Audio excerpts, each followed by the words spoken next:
골로새서 2장 6절에서 15절입니다.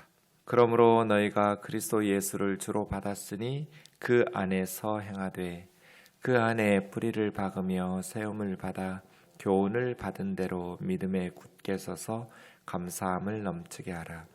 누가 철학과 헛된 속임수로 너희를 사로잡을까 주의하라.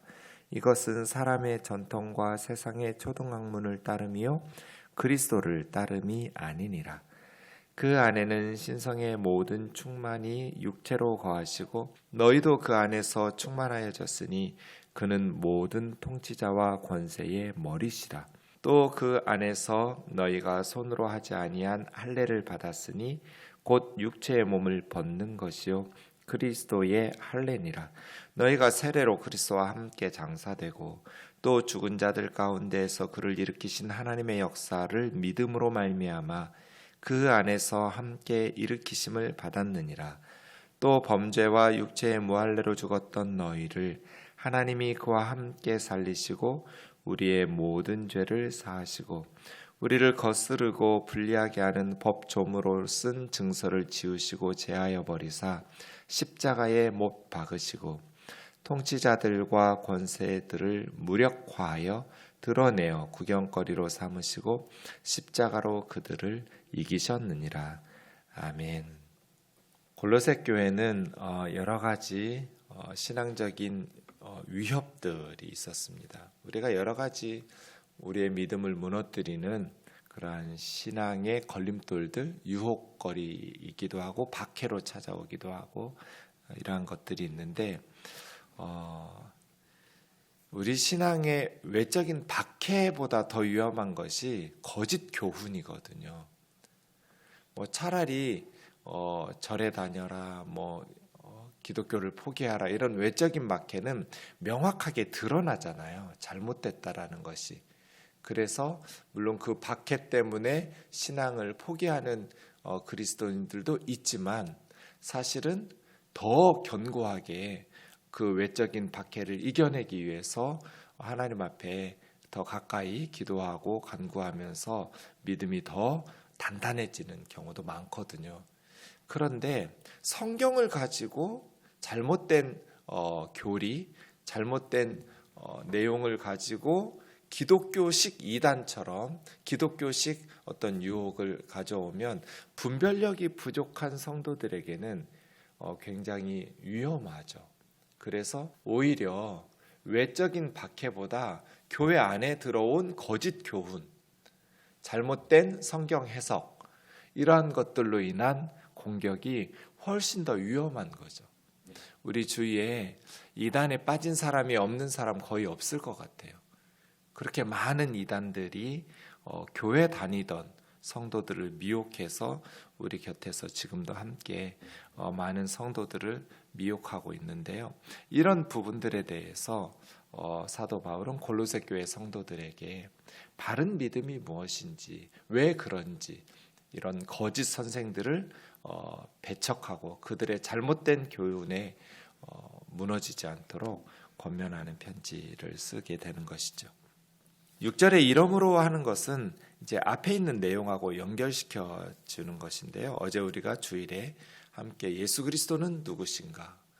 하나님의 아들이시고 또 교회의 머리이시고 하는 내용들을 보았고 이어지는 내용들에게서 그 그리스도의 복음으로 인해서 이 복음이 온 천하 만국에 전파되었고 나 바울은 그 복음의 일꾼으로서 지금까지 어떻게 사역했는지 이러한 일들을 하면서 예수의 유일성, 예수의 절대성, 예수 그리스도 안에 모든 지혜와 지식과 모든 축복이 다 들어있는 거예요.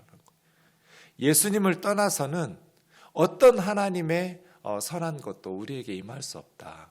그러니 머리를 붙들어야 된다. 세상의 교훈과 헛된 속임수에 빠지면 안 된다. 오직 예수 그리스도를 붙들고 예수 그리스도 안에 거해야 된다라는 것을 이야기했습니다. 그러므로 너희가 예수 그리스도를 주로 받았으니 그 안에서 행하되 그 안에 뿌리 박으며 세움받아 교훈을 받은 데도 믿음에 굳게 서서 감사함을 넘치게 하라. 네. 그리스도 예수, 그리스도는 예컨대 정준경 목사 하면 정준경이라는 것은 어떤 역사적 그 개인의 이름이잖아요. 예수라는 것은 정준경에 해당돼요. 그리스도는 목사에 해당돼요. 그러니까 목사라는 것은 제가 어떤 하나님의 역할을 감당하는지 그 직분을 말하잖아요. 정준경이라는 것은 저 개인의 역사적인 인물을 말하고요. 예수라는 것은 그 시대의 뭐 흔한 이름 중에 하나이죠. 역사적인 주님의 이름이에요. 구원자라는 이름을 가진 여호수아나 호세아와 같은 뜻을 가진 역사적인 실존 인물로서의 예수님이라면, 그리스도라는 말은 목사에 해당하는 단어예요. 예수님은 어떤 하나님이 주신 직분, 역할을 가지고 이 땅에 오셨는가? 그리스도라는 직분, 기름 부음 받은 자라는 것은 메시아라는 뜻이죠. 언어가 다르니까요. 구약 성경이 쓰여진 히브리어, 이스라엘 말은 메시아이고, 그리스 말, 헬라 말에는 신약 성경이 쓰여진 이 언어에는 메시아라는 단어를 그리스도라고, 크리스토스라고 번역한 거죠. 지저스를 예수 이렇게 번역한 것처럼요. 네, 어쨌든 그리스도라는 말은, 메시아라는 말은 하나님께서 이 땅을 구원하도록 기름 부음 받은 왕이나 제사장이나 선지자를 세우고 임명할 때 기름 부어서 구약에 세우신 것처럼, 이게 메시아의 삼중직이라고 하거든요. 예수님은 왕으로, 제사장으로, 선지자로, 하나님께서 기름 부어 세워서 인류 구원을 위해서 약속하신 메시아로 이 땅에 오신 분, 이게 그리스도예요. 그러니까 예수 그리스도, 이 말은 예수님 이퀄 그리스도, 예수님이 그리스도이시다, 이런 신앙 고백이에요. 이 이름 자체가. 정준경 목사, 이 말은 정준경은 목사다, 이런 의미잖아요. 예수님이 메시아다, 예수 그리스도, 그리스도 예수, 그리스도 메시아는 예수님이다, 이런 신앙 고백이, 매우 중요한 신앙 고백이 담겨져 있는 거죠. 그 예수님을 메시아로, 그리스도로, 예수 그리스도로, 그런데 그분을 너희가 너희 삶의 주님으로 받아들였으면, 영접했으면, 여러분 이제 끝이 아니죠. 예수 그리스도의 복음을 듣고 예수 그리스도를 나의 삶에 나의 주님으로, 나의 주, 나의 하나님으로 영접했어요. 이런 시작이죠. 그 다음요, 그 안에서 행하되. 예수 그리스도 영접하면 끝 아니에요. 예수 그리스도를 영접했으면, 그리스도 예수를 주님으로 받아들였으면 이제 그 안에서 행해야죠. 예수님을 주님이라고 부르면 예수님을 주님답게 예수님의 교훈과 명령에 따라서 그 안에서 행한다라는 말은 그냥 문자적으로는 걸어간다거든요. 예수님 안에서 걸어가야죠. 그 말은 뭐예요? 예수님 안에서 살아가는 인생을 예수님 안에서 살아가야 되는 것이죠. 그러기 위해서 그리스도 안에서 행한다라는 것이 무엇인지를 4가지로 설명해요. 7절에서는. 첫 번째, 그 안에서 뿌리를 박으며, 두 번째, 세움을 받고, 교훈을 받은 대로 세 번째, 믿음에 굳게 서서, 네 번째, 감사함을 넘치게 하라. 예수님을 주로 받아서 예수님 안에서 살아간다는 것, 예수님 안에서 걸어간다라는 것은 무엇을 의미하는가? 첫 번째 단계는 뭐예요? 예수님 안에 뿌리를 내려야 돼요. 여러분, 나무가 뿌리를 내릴 때 대충 내리면 조그만 비바람에도 나무는 쓰러지겠죠. 왜 엄청나게 바람이 부는데도 그 높은 나무들이 쓰러지지 않을까요? 뿌리 때문이죠. 물 줄 때 나무 밑에만 물 주면 안 돼요. 나무 넓게 퍼져 있는 만큼 물을 넓게 줘야 돼요. 뿌리가 굉장히 넓게 뻗어가고요. 여러분 이렇게 뿌리들을 파다 보면 엄청 굵은 뿌리들이 얽히고 설켜가지고 굉장히 뿌리를 잘 내리지 않으면 견고하게 설 수 없듯이, 왜냐하면 우리 신앙생활에도 비바람이 불고 눈보라가 치잖아요. 항상 순풍만 오지는 않잖아요. 엄청난 풍랑들이 일어나잖아요. 그 많은 신앙의 유혹과 박해와 어려움들을 잘 견뎌내려면 뿌리를 깊이 넓게 튼튼하게 내려야죠. 그러니까 우리의 말하는 것도 행동하는 것도 생각하는 것도 자녀 교육도 모든 분야에 있어서 예수 그리스도에게 뿌리를 깊이 내려야 되는 거예요. 넓고 깊게 예수님에게 뿌리를 튼튼히 내려야 돼요. 적당히 한두 개 뿌리 내려놓고 어떻게 우리가 건강하게 신앙생활하고 예수님 안에 거할 수 있겠어요? 예수 그리스도에게 뿌리를 깊이 내려야 된다. 뿌리를 잘 내려야 돼요. 그래서 신앙생활은 처음부터 말씀을, 영의 양식을 공급받도록 잘 뿌리를 내리고, 말씀의 뿌리를 내리려면 어떻게 해야 돼요? 말씀에 대한 태도가 좋아야 돼요. 겸손하게, 또 성실하게 말씀의 양식이 잘 공급될 수 있도록 뿌리를 말씀에 잘 내려야 돼요. 온갖 것들에 바쁘고 하면서 말씀의 뿌리는 내리지 않으면 어떻게 영적으로 건강하게 성장할 수 있겠어요? 기도에도 마찬가지예요. 기도를 하다 말다 게으르게 이런 식으로 내 생각대로 하다가 필요할 때만 기도하고 어떻게 기도를 통해서 영적인 공급이 되겠어요? 갑자기 목이 메이네요. 다른 요소도 마찬가지죠. 예수님 안에 뿌리를 견고하게 내려라. 흔들림 없이 신앙생활을 하려면. 두 번째는 세움을 받는 거죠. 이게 이제 교훈을 받은 대로 세움을 받는, 뿌리만 내리고 끝나지 않죠. 위로 자라나야죠. 세움을 받는다라는 것은 지속적으로 성장하는 거예요. 믿음이 자라나야 세워져야 돼요. 뿌리를 잘 내리고 그 다음에는 위로 쭉쭉쭉쭉 뻗어 올라가야죠. 처음엔 그럴 수 있어요. 그런데 5년 믿고 10년 믿고 15년 믿고 20년 믿고 이렇게 세월이 흘러가는데도 계속해서 영적인 유아 상태에 머무르면 그거는 문제죠. 점점 지속적인 성장이 있어야죠. 영적 성장 말이에요. 이제 어느 정도 비바람에는 흔들리지 않는 견고한 믿음의 뿌리를 내린 후에 지속적인 성장. 그 다음에는 믿음에 굳게 서서 흔들림 없이 믿음 안에 견고하게 세워지죠. 이제 나무가 계속 성장만 하지 않아요. 계속해서 성장할 수 있는 그러한 여름철에 딱 성장을 멈춰요. 나무는 어느 순간이 되면 성장을 멈추면서 이제 꽃을 피우고 열매를 맺죠. 우리의 신앙에는 뭐 성장이 멈춰서는 안 되겠지만 그렇게만 하지 않고 이제 견고하게 서서 열매를 맺죠. 꽃을 피우고 열매를. 그 열매가 뭐예요? 감사함을 넘치게 하라예요.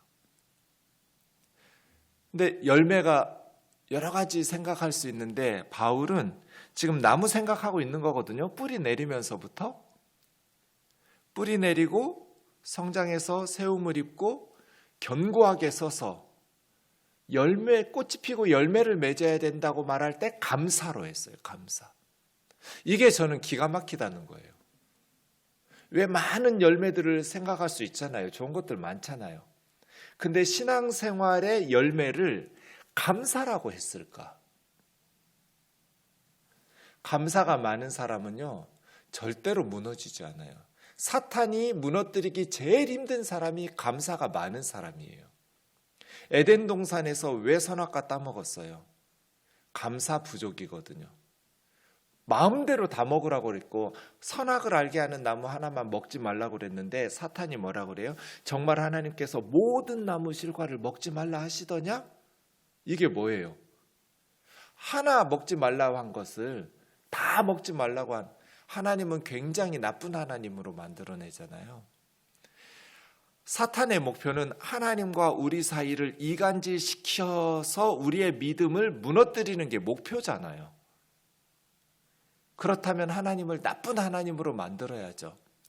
근데 그게 안 통하는 사람들이 있어요. 감사가 많은 사람들. 제가 볼 때는 참 저 사람은 불평하면서 살아도 될 것 같아요. 하나님이 너무 하셨어. 이런 생각 드는 성도님들이 있거든요. 근데 이야기해보면 그냥 예수님 십자가 이야기하면서 눈물 흘려요. 그냥 하나님의 은혜를 이야기하면서 그냥 뭉클뭉클하게 만들어요. 아무리 사탄이 공격하고 넘어뜨리려고 해도 그 예수 그리스도를 십자가에 내어주신 하나님의 은혜의 구원의 감격과 감사가 풍성한 사람은 하나님하고 이간질 시킬 수가 없어요. 하나님 생각하면 고마운데 어떻게 하나님과의 관계를 무너뜨릴 수 있겠어요, 사탄이? 감사함이 넘치도록 해라. 우리의 감사의 잔이 비어 있으면, 이게 흘러 넘치지를 못하면 사탄이 우리를 무너뜨리기가 쉬워요. 참 저분은 하나님의 은혜를 많이 받았고 복을 많이 누리고 사는구나. 근데 막상 얘기해 보면 감사할 줄을 몰라요. 늘 투덜투덜. 세상에 힘들지 않은 인생이 어디 있어요? 문제없는 부모가 어디 있고 문제없는 가정이 어디 있어요? 다 상처받고 아프고 그러면서 사는 거죠. 뭐. 힘들지 않은 사람이 어디 있냐고요. 완벽한 가정이 어디 있고 완벽한 인생이 어디 있어요. 우리 인간들이 죄가 많아서 세상을 이렇게 망가뜨려 놨는데 그 가운데서 사는 우리들이 어떻게 힘들지 않을 수 있어요. 그런 어려움들 속에서 항상 하나님의 은혜를, 이게 이제 예수님 안에서 뿌리 내린 사람들의 모습이에요. 예수님 안에서 뿌리를 내려야 되는데 예수님 안에 뿌리 내리지를 못하고 세상적인 것들을 기웃거리고 세상적인 것들의 삶의 의미 부여를 엄청나게 해대니까 그러한 것들이 남들보다 부족하다고 느낄 때 습관적으로 불평해요. 늘 투덜투덜하고 뭔가 늘 마음속에 불평과 원망이 있어요. 어떻게 믿음을 이겨낼 수 있겠어요? 감사가 부족하면 사탄이 공격하기가 너무나 쉬워요. 그래서 바울은 예수 그리스도를 주로 받았으면 예수님 안에서 행해라.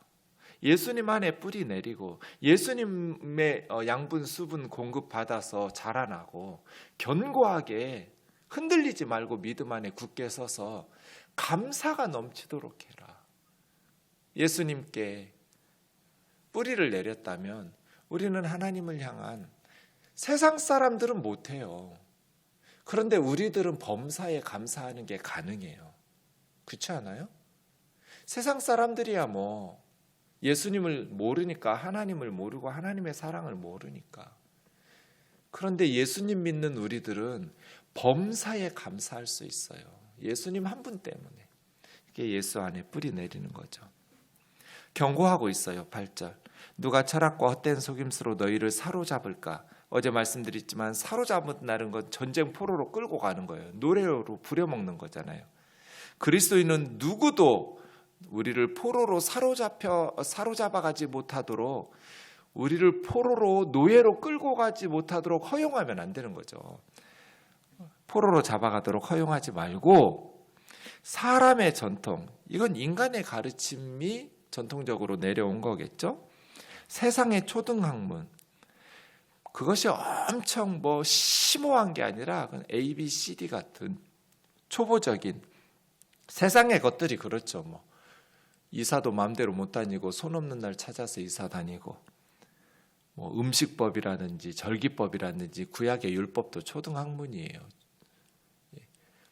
대학원 다니는 학생이 유치원에 입학하는 건 이상한 거죠.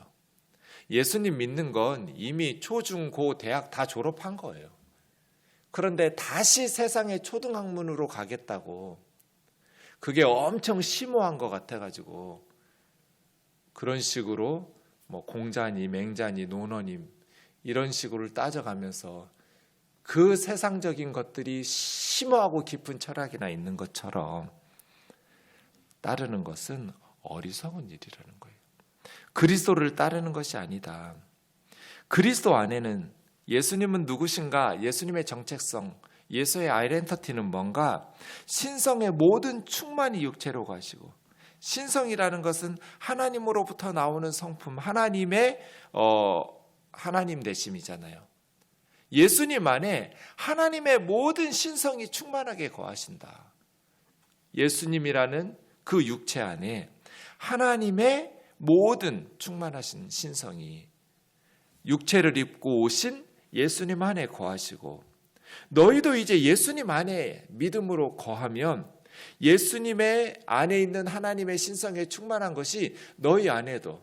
그러니까 여러분, 우리가 예수님 안에 거하면 어떤 영적인 것, 사탄적인 것, 초인간적인 것, 우주적인 어떤 영적 세력들이 우리를 공격할 수가 없어요. 우리가 예수님 안에 거하면 하나님의 신성의 모든 충만한 것이 그리스도인의 것이 돼요. 세상의 모든 것들이 어떤 인간적인 것이든 영적인 것이든 인격적인 것이든 비인격적인 것이든 개인적인 것이든 구조적인 것이든 그리스도 안에 있는 그리스도인들은 그리스도 안에 있는 하나님의 그 모든 신성과 능력이 그리스도인들 안에 거하기 때문에 넘어뜨릴 수가 없는 것이죠. 그러니 모든 권세의 머리이신 예수 그리스도 안에 거하면 되는 거예요. 몇십 년씩 무당하고 정말 그런 영적 권세가 있는 그러한 사람들도 예수님 믿는 어린 꼬맹이 앞에서 점을 못 쳐요. 저 어릴 때 얘기예요. 작두를 타는 무당 할머니예요.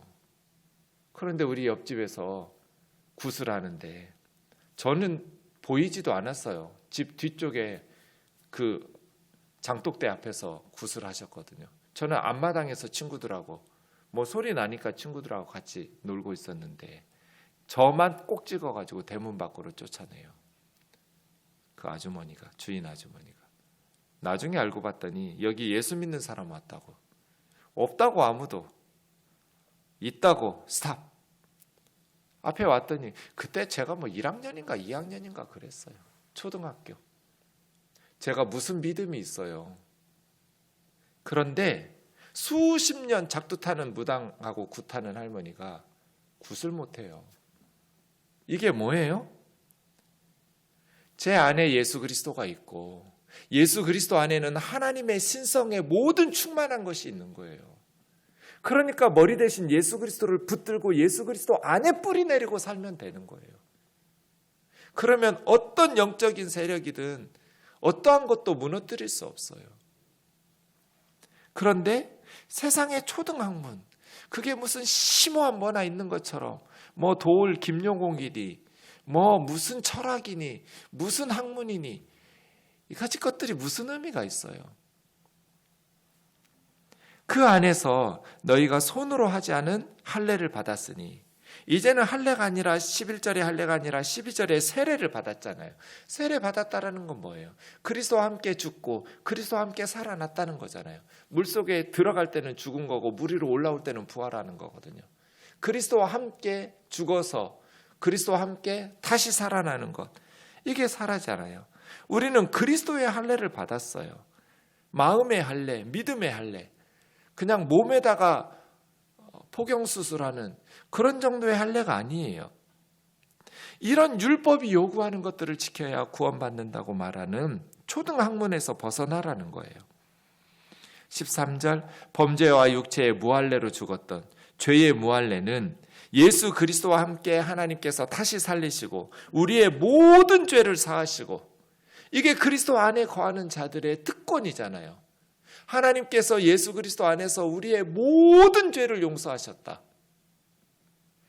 우리를 거스르고 불리게 하는 법조문으로 쓴 증서인 율법은 이미 지우시고 제하여 버리셨고 십자가의 율법을 못 박아서 죽였다. 우리가 예수 믿는다는 건 이런 거거든요. 통치자들, 권세들, 이거는 인간들을 유린한다고 믿었던 악한 영들이에요. 어떤 영적 권세들도 다 무장해제시키고 무력화해서 드러내어 구경거리 삼으시고 십자가로 그들을 이기셨느니라. 예수 그리스도께서 십자가로 승리하시고 이제 개선 행군할 때 전리품으로 모든 사탄의 악한 영들을 다 드러내면서 구경거리로 삼으셨다라는 거잖아요. 모든 사탄의 권세들이든 통치자들이든 천사들과 구원받은 성도들 앞에서 수치를 당하면서 공개적으로 이제 포로로 끌려오면서 드러내어 전리품이 끌려가듯이 장군이 행진할 때 십자가로 승리하신 주님께서 이제 모든 때가 되면 사탄의 무리들이 심판받는 것들을 천사들과 성도들 눈앞에 보여주게 될 거라는 거잖아요. 우리는 그러한 사람들인데 십자가 사건이 영적인 세계에 어떤 일을 일어났는지 현장에 생중계하듯이 바울이 이야기하고 있는 거거든요, 지금. 그러니까 뭐 하라고요? 예수 그리스도 안에 뿌리 내리고 예수 그리스도 안에서 자라나고 예수 그리스도 안에서 감사함이 넘치도록 하라는 거예요. 그래서 제가 코로나로 사회가 우울해졌으니까 우리는 역으로 가자. 하루에 3가지씩만 감사한 거 쓰면서 매일 하루에 한 번씩은 하나님 앞에 감사 기도하자. 가족들이 함께 모여서 감사한 것들 서로 나누고 뭐 소소한 것들이라도 작은 것들을 감사를 여기기 시작하면 감사는 또 나누면 풍성해져요. 감사할 게 없는 것 같아도 하다 보면 풍성해져요. 사탄은 늘 우리에게 감사를 빼앗아감으로써 우리의 삶을 무너뜨리려고 하거든요. 감사함이 넘치도록 하는 예수 그리스도 안에서 우리의 모든 죄를 용서하시는 유대 랍비 문헌에 보면 하나님께서 이방인들을 왜 만드셨는가? 지옥의 땔감으로 쓰려고 만드셨다고 써놔요, 유대인들이. 랍비들이 그렇게 가르쳐요. 그런데 바울은 지금 뭐라고 가르쳐요? 골로새 이방인들이잖아요. 율법 할례 받아가지고 유대인 되려고 할 필요 없다. 예수 그리스도 안에 있으면 그런 율법 조항들 지켜야 하나님의 자녀 되는 거 아니다. 예수 그리스도 안에만 있으면 그리스도와 함께 죽고 그리스도와 함께 다시 살리셔서 모든 죄를 하나님이 사하셨다. 우리는 천국 백성이고 하나님의 자녀라고. 염려하지 말고 그리스도 안에 있으라고. 그리스도 안에 있으면 하나님의 모든 충만한 것이 우리의 것이 되고 이 세상의 어떤 영적인 악한 세력도 절대로 우리를 무너뜨릴 수 없는 권능 있는 하나님의 자녀들이 된다. 기도하겠습니다. 사랑하는 하나님 아버지, 심오하고 고상하고 깊이 있는 것 같은 세상의 철학들이 사실은 내가 누구인지, 왜 사는지, 어떻게 살아야 하는지조차도 알지 못하는 어리석고 부족하고 무능한 것들이라는 것을 기억하게 하옵소서. 예수 그리스도 안에 있을 때 참된 지혜와 지식과 참된 능력이 있음을 기억하게 하옵소서. 어린아이들이 말하는 예수님이라 할지라도 어리석고 부족한 좋은 대학 나오지 못한 목사가 말하는 예수 그리스도라도 명문대학을 나온 철학자들과 심오하고 깊이 있는 것과 같은 그러한 지식을 가르치는 세상의 학자들보다 훨씬 더 탁월하고 훨씬 더 풍성하고 훨씬 더 권능 있는 지혜로운 삶의 교훈을 가르쳐 준다라는 것을 기억하게 하옵소서. 예수 그리스도 안에 뿌리 내리게 하시고 예수 그리스도 안에서 자라나게 하시고 예수 그리스도 안에서 믿음에 굳게 서서 감사함이 넘치도록 하는 신앙생활 하게 하여 주옵소서. 예수님의 이름으로 기도하옵나이다. 아멘.